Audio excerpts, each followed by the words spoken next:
Pemerintah Kabupaten Badung membangun revetmen di 4 pantai, yakni Pantai Cemagi, Pererenan, Pantai Kuta, dan Pantai Pandawa. Revetmen itu dibangun untuk menangani dampak abrasi.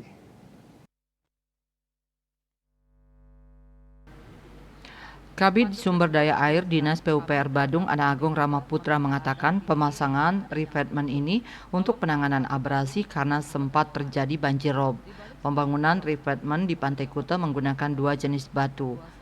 Dasarannya menggunakan batu lokal berwarna hitam, kemudian ditambahkan batu berwarna putih menyesuaikan warna pasir.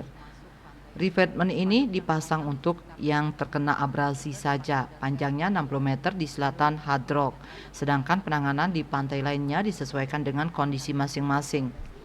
Di Pantai Cemagi dilakukan pembangunan revetmen untuk melindungi pura dari deburan ombak. Di Pantai Prerenan, revetmen difungsikan untuk melindungi ikon yang menjadi daya tarik wisata. Di Pandawa, panjang revetmen kurang lebih 160 meter untuk menangani abrasi di pantai tersebut. Bali Post melaporkan.